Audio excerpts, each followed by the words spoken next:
नमस्कार प्रिय भैयाओं।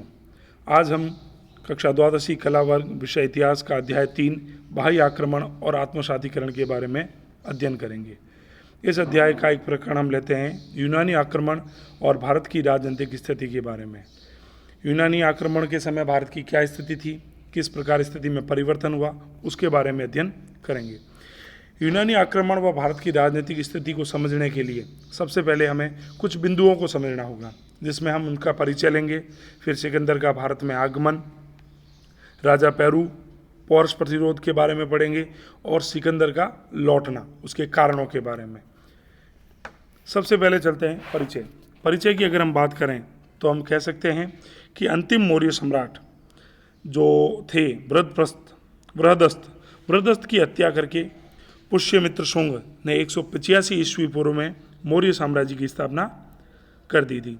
सन 200 ईस्वी पूर्व के बाद का जो युग था, जिसे हम मौर्यात्र भारत की संज्ञा दे सकते हैं, यानी अपन उसको मौर्य साम्राज्य के जो है अधीनस्थ भारत भी कह सकते हैं। इस समय सबसे बड़ा साम्राज्य तो स्थापित नहीं हुआ, पर ये युग जो था ये ऐतिहासिक दृष्टिकोण से इसलिए महत्वपूर्ण था क्योंकि उस युग में मध्य एशिया में सांस्कृतिक संबंध स्थापित हुए थे और विदेशी तत्वों का भारतीय समाज में समावेश हुआ था। असंख्य यूनानी भारतीय धर्मों के अनुयायी बन गए थे। यूनानियों के क्रमशः भारतीय ढंग को अपनाना शुरू कर लिया था, यानी धीरे धीरे यूनानी भारत में आने लगे और यहीं के स्थायित्व के रूप में बस जाने लगे थे। समय के साथ साथ वे जैसे भारतीय भूमि की उपज ही बन गए और अंत में यूनानी विशेषताएं भारत में ही आत्मसात हो गई, अर्थात मिल गई और भारत की जो मुख्य धारा थी उसमें विलीन हो गई। मौर्योत्तर काल में किसी एक राजवंश का संपूर्ण भारत पर नियंत्रण नहीं था, बल्कि अनेक क्षेत्रीय स्थानीय राजवंशों का अलग अलग क्षेत्रों पर क्या था, शासन था। अगर हम इसको बांटें तो अध्ययन की सुविधा से दृष्टिकोण से इन शासकों को हम दो वर्गों में बांट सकते हैं। पहले विदेशी शासक, दूसरे भारतीय शासक। विदेशी शासकों में मुख्यतः अगर हम बात करें तो इंडो ग्रीक, जिन्हें हम हिंद यवन भी कहा जा सकता है, हिंद यवन कहते थे, और शक, कुषाण, हूण राजवंशों के बारे में कहा गया है। भारतीय शासकों की अगर हम बात करें तो भारतीय शासकों में शुंग वंश, कणव वंश, चैदी वंश और सातवाहन वंश ये भारतीय शासकों के अंतर्गत आता है। ये तो था इसका सामान्य परिचय। अब चलते हैं मौर्योत्तर काल में।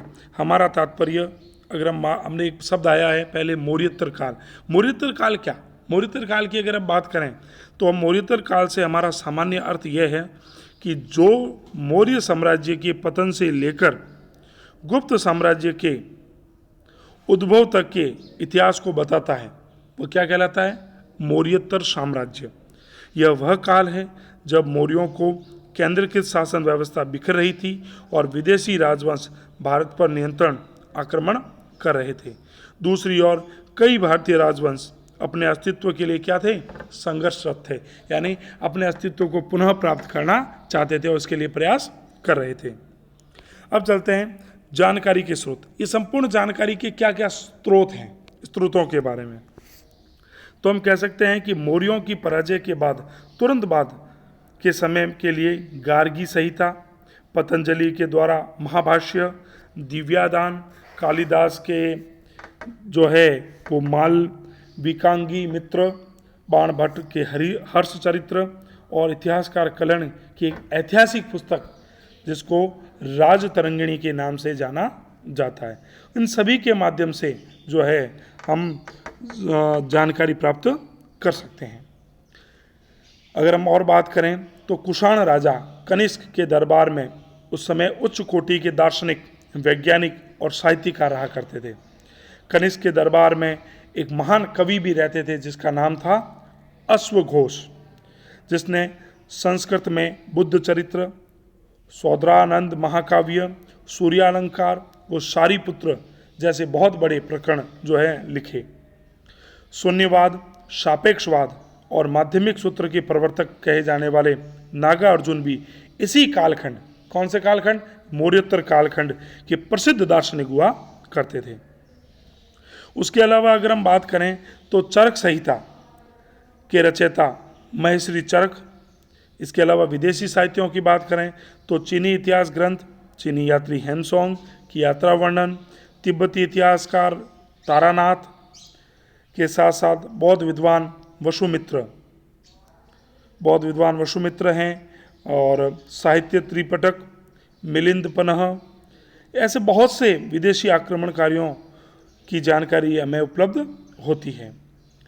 कौसंबी, सारनाथ, मथुरा के कनिष्क कालीन मुद्राएं भी ये इस प्रकार के संकेत करती है कि मौर्योत्तर काल की स्थिति क्या थी।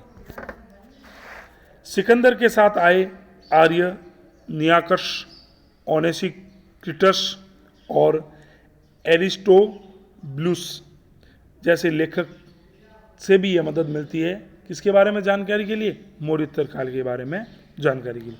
अब हम चलते हैं यूनान आक्रमण और भारत की राजनीतिक स्थिति के बारे में, उसके बाद हम सिकंदर का भारत पर आक्रमण पढ़ेंगे।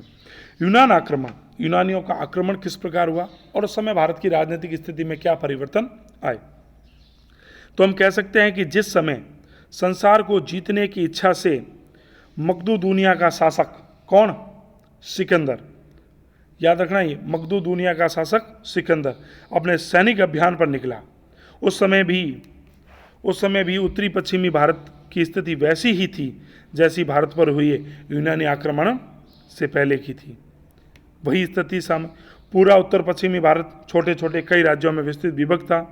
काबुल के उत्तर में गंधार, झेलम, चिनाब, ये सारी नदियां हैं, के बीच में पौरव, रावलपिंडी और पेशावर, जो अभी वर्तमान में कहाँ है, पाकिस्तान में, जैसे हिस्से में तक्षशिला, कश्मीर के पश्चिम में रावी, व्यास नदियों के बीच का भाग जिसको कठ कहा जाता था, और उसी के निकट सुद्रक, इसी तरह रावी चिनाब के संगम स्थल के भाग को मालव, मूषक, संबोश और वे ऐसे ही अन्य राज्यों को मिलाकर उस काल में भारत का उत्तर पश्चिमी भाग लगभग कह सकते हैं कि कुल मिलाकर 25 भागों में, 25 राज्यों में जो है भारत बटा हुआ था। उस समय कुछ क्षेत्र तो गणतंत्रात्मक थे, कुछ क्षेत्र राज्यतंत्रात्मक शासन पद्धति में आश्रित थे। राजतंत्र के शासक गणतंत्रों के विरोध रखते थे, जैसे अगर कह सकते हैं हम पौरव, तक्षशिला का अभिसार, तक्षशिला और अभिसार में शत्रुता थी, ठीक है। तो ये इस प्रकार की। मकदूनिया का राजा सिकंदर ईसा पूर्व 331 में ईरान के शासक को अराबेला के युद्ध में परास्त कर भारत की तरफ बढ़ा। अब चलते हैं हम सिकंदर का भारत पर आक्रमण। सिकंदर भारत में किस प्रकार प्रवेश करता है उसके बारे में।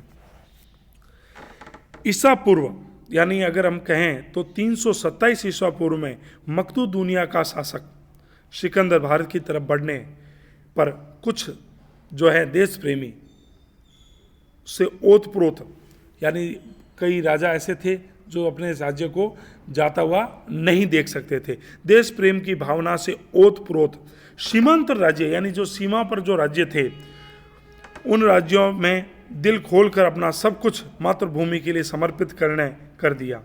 लेकिन शशिगुप्त और आंभी जैसे बहुत से देशद्रोही और विश्वासघात करने वाले शासकों ने सिकंदर का साथ दिया। अर्थात कुछ शासकों ने अपने मातृभूमि की रक्षा के लिए बलिदान तक देने के लिए निछावर हो गए, तो कुछ शासकों ने आज विश्वासघात कर सिकंदर का साथ देना उचित समझा। सिकंदर सिस्तान और अफगानिस्तान को जीतता हुआ काबुल घाटी की ओर भारत पर चढ़ आया। उसने हवाली को और पास को जीता और फिर हिंद कुश को पार किया। यहाँ शशिगुप्त ने उसका स्वागत किया। किसने किया? शशिगुप्त ने। वहीं से उसने अपनी सेना के 2 भाग कर दिए। सेना के एक हिस्से को उसने अपने विश्वास पात्र सेनापति जिसका नाम था हेप्रिस्तियन और पादिकश के नेतृत्व में सिंधु नदी के पुल बनाने के लिए भेज दिया। दूसरा भाग जो था वो उसका नेतृत्व उसने खुद ने संभाला और भारत की तरफ वो आगे बढ़ने लगा। अभी सिकंदर ने भारत भूमि पर पांव नहीं रखे थे, लेकिन इसी समय तक्षशिला के राजा आंबी ने सिकंदर के पास भारत पर आक्रमण करने का क्या भेज दिया? निमंत्रण भेज दिया। इतने विश्वासघाती राजा आम्भी, उसने सिकंदर भारत में प्रवेश कर ही नहीं पा रहा था, करने ही मतलब स्थिति वो थी कि उसने अभी तक पैर नहीं रखे थे। उससे पहले ही भारतीय राजाओं ने आगे बढ़कर उसको भारत पर आक्रमण करने का क्या दिया, निमंत्रण दिया। और अपने संदेश में आम्भी ने सिकंदर को सहायता देने का भी आश्वासन दे दिया। तब उत्साहित होकर सिकंदर और आगे बढ़ा, क्योंकि घर का भेदी लंका ढाए। उस स्थिति में सिकंदर और ज़्यादा उत्साहित हुआ और वह आगे बढ़ा और भारत में उसने प्रवेश किया। इस अवसर पर उसने भारत की उत्तर पश्चिमी सीमा पर स्थित राज्यों से युद्ध किया। बहुत से यूनानी लेखक एरियन के विवरण से ये प्रकट होता है, वो लिखते हैं कि भारत की उत्तरी पश्चिमी सीमा सबसे पहले उसकी मुठभेड़ किससे हुई थी, अश्मकों और आशियानों से हुई थी। आशियानों में जबरदस्त प्रतिरोध किया, उन्होंने सिकंदर की सेना के दांत खटे कर दिए, लेकिन अंत में सिकंदर विजयी रहा। सिकंदर ने 40,000 जो है आशियानों को या आसमकों को बंदी बना दिया। इसके बाद सिकंदर ने नीसा वाले गोरियों पर आक्रमण किया। नीसा वालों ने प्रतिरोध किए बगैर आत्मसमर्पण किए, यानी वो युद्ध करते रहे, उन्होंने आत्मसमर्पण नहीं किया। तब सिकंदर ने आशक्वानों पर आक्रमण किया। इस समय आशक्वानों का राजा जो उस समय हुआ करता था, उसका नाम था हस्ती, या जिसको अष्टक भी कहा जाता था। यूनानी लेखकों ने उसमें वो अश्वकैनस नाम से भी पुकारा है। इसी अश्वकैनस और अष्टक या हस्ती ने अपने दुर्ग मसग में रहते हुए सिकंदर के प्रतिरोध करने का निश्चय किया और आशक्वानों ने चारों तरफ, जो अपने दुर्ग के चारों तरफ क्या कर दी, खाई खोद दी। ऐसी स्थिति में मशक दुर्ग अजय रहा। अजय का मतलब उसको कोई जीत नहीं पाया। सिकंदर को मशक दुर्ग पर अधिकार करने के लिए कई बार आक्रमण करना पड़ा, किंतु उसे सफलता नहीं मिली। एक आक्रमण में तो सिकंदर घायल भी हो गया था। इस आक्रमण और प्रतिरोध के दौर में एक दिन अचानक एक तीर राजा अष्टक को वेद कर गया और कहा जाता है कि उसी तीर के कारण उनकी क्या हो गई, मृत्यु हो गई। राजा अष्टक की रानी, जिसका नाम था क्लियोफिस, ने आत्मसमर्पण कर दिया और अश्वकानों के राज्य पर सिकंदर का क्या हो चुका था, अधिकार। यहाँ सिकंदर ने धोखा देकर अश्वकानों के 700 वेतन भोगी सैनिकों को मौत के घाट उतार दिया, जिनके अंदर देश प्रेम की भावना हुआ करती थी। सिकंदर आगे बढ़ा और मसग से आगे बढ़ा और उसने रास्ते में पड़ने वाले कई अन्य जातियों पर आक्रमण किए। उन पर जीत दर्ज करता हुआ वह अपनी सेना को आगे ले जा रहा था, जिससे उसने सिंध पर पुल बनाने के लिए आगे भेजा था। फिर अपनी पूरी सेना लेकर सिकंदर ने ओहिंद के पास से नावों में बनाए गए पुल पर होकर सिंध को क्या कर लिया, पार कर लिया। वह तक्षशिला जा पहुंचा। कहाँ पहुंचा, तक्षशिला। तक्षशिला में आम्भी उसका स्वागत करने के लिए इंतजार कर ही रहा था, क्योंकि वो पहले उससे जाकर भेंट कर चुका था और उसने भारत पर आक्रमण करने का क्या दिया था, निमंत्रण दिया था। सिकंदर को पहुंचते ही आम्भी ने काफ़ी मात्रा में चांदी के साथ भेड़ें, बैल आदि बहुत सी चीज़ें भेंट की और उसका सम्मान किया। इसी समय कुछ अन्य भारतीय राजाओं ने भी सिकंदर के सामने आत्मसमर्पण कर चुके थे। कश्मीर के उत्तर पश्चिम में स्थित अभिशार के राजा ने भी सिकंदर को आत्मसमर्पण का विश्वास दिलाया। अंत में राजा पौरुष की तरफ चल पड़ा। अब आता है राजा पेरू और पौरुष का प्रतिरोध। राजा पेरू और पौरुष का प्रतिरोध की स्थिति। तक्षशिला में सिकंदर ने झेलम और चिनाब नदियों के बीच स्थित पौरु राज्य पर अधिकार करने का निश्चय किया। तक्षशिला के राजा आम्भी भी पुरानी शत्रुता के कारण यही चाहता था, क्योंकि आम्भी की पुरानी शत्रुता थी और राजा पेरू से वो युद्ध करना चाहता था, लेकिन जीत नहीं पा रहा था। इसलिए उसने किसका सहारा लिया, सिकंदर का सहारा लिया। अंततः सिकंदर को उत्साहित करने के लिए उसने अपने 5,000 सैनिक किसको दे दिए, सिकंदर को, कि जाओ और आप राजा पेरू और पौरुष से क्या करो, युद्ध करो। तब सिकंदर ने पौरवों के राजा पेरू अथवा पौरुष के साथ आत्मसमर्पण कर सिकंदर की अधीनता स्वीकार करने का संदेश भेज दिया। सिकंदर को शायद यह मालूम नहीं था कि राजा पौरुष के रंगों में मातृभूमि के लिए सब कुछ बलिदान करने वाले भारतीय रक्त बह रहा है। इसीलिए सिकंदर का संदेश मिलते ही राजा पौरुष ने प्रत्युत्तर में क्या कहलवाया? सिकंदर ने संदेश भेजा कि या तो आत्मसमर्पण कर ले या युद्ध के लिए तैयार हो जा। तो वापस राजा पौरुष पेरू ने संदेश सिकंदर को भिजवाया और कहा जाता है कि वह उसने कहा कि वह रण क्षेत्र में ही सिकंदर से मिलेगा। किसी प्रकार का आत्मसमर्पण उसने स्वीकार नहीं किया। उसने कहा कि मैं रण क्षेत्र में मिलूंगा। राजा पौरुष का उत्तर मिलने पर वह अपनी महत्वाकांक्षाओं से बावला हो गया। कौन? सिकंदर। सिकंदर के मन में विचार आया कि ये क्या, मैं इतना शक्तिशाली राजा और मेरे सामने वो आत्मसमर्पण करने को तैयार नहीं। ऐसी स्थिति में सिकंदर राजा पौरुष को हराने के लिए झेलम नदी के किनारे की तरफ आगे बढ़ा। उधर राजा पौरुष तलवारों के वार से सिकंदर का स्वागत करने के लिए पहले ही झेलम के दूसरे तट पर मौजूद था। वर्षा ऋतु थी, नदियां बाढ़ आई हुई थी। इसी कारण सिकंदर को पौरुष पर आक्रमण करने से पहले कुछ समय प्रतीक्षा करनी पड़ी। दूसरा, सिकंदर एकदम आमने सामने होकर पौरुष से युद्ध करना नहीं चाहता था, क्योंकि उसको पता था कि पौरुष जो है एक शक्तिशाली और देशभक्ति से ओतप्रोत राजा है। वह अपना सब कुछ न्यौछावर करने के लिए तैयार है। कुछ समय में ही ऐसा अवसर सिकंदर के सामने उपस्थित हो गया। एक दिन काफ़ी वर्षा हुई। उस दिन रात के अंधेरे में सिकंदर ने अपनी सेना के साथ झेलम नदी को क्या कर दिया? पार, और पौरुष की सेना पर आक्रमण कर दिया। पौरुष भी अपनी सेना के साथ शत्रु का मुकाबला करने के लिए आगे आया। यूनानी और भारतीय सेनाओं के बीच कहा जाता है घमासान युद्ध हुआ। सुबह होने पर युद्ध में और ज़्यादा तेजी आ गई। पौरुष और उसके भारतीय सैनिक यूनानियों के छक्के छुड़ाने लगे। दोपहर का समय हो गया। भारतीय सैनिकों के पराक्रम के सामने यूनानी सेना घबरा गई और ऐसा लग रहा था कि यूनानी हार कर भाग खड़े होंगे। तभी पौरुष की सेना के में हाथियों के कारण एक भगदड़ मच गई और भारतीयों की सेना में हाथी अधिक संख्या में होते थे। अधिकांश योद्धा हाथियों पर बैठकर युद्ध करते थे। यूनानी सैनिक घोड़ों पर बैठकर युद्ध करते थे। वर्षा के कारण नदी के किनारे की चिकनी मिट्टी आगे बढ़ते हुए भारतीय सेना के हाथी क्या होने लगे? फिसलने लगे और भारतीयों के हाथी अपने पांवों और सूंडों पर पड़ने वाले शत्रु सेना के तीरों से घबराने लगे और ऐसी स्थिति हो गई कि पूरे युद्ध क्षेत्र में अफरा तफरी मच गई। वह अपने हाथी अपनी ही सेना को या सैनिकों को क्या करने लगे? कुचलने लगे। और ऐसे समय में जब भारतीयों के धनुधारी जो पैदल ही थे शत्रुओं पर तीर चलाने को तत्पर हुए, उन्हें भी वर्षा के कारण काफ़ी कठिनाई का सामना करना पड़ा। इन परिस्थितियों में सिकंदर की सेना के फुर्तीले घुड़सवार धनुधारियों ने भारतीय सेना पर तीरों की वर्षा करना शुरू कर दिया। अपने शरीर पर कई घाव हो गए। पौरुष के रक्त बहने लगा, लेकिन मातृभूमि की रक्षा निमित्त वो प्राण समर्पित करने का संकल्प लेकर रण क्षेत्र में आया था। पौरुष ने मुंह नहीं मोड़ा। शत्रुओं ने राजा पौरुष को घेर लिया, पकड़ लिया, बंदी भी बना लिया।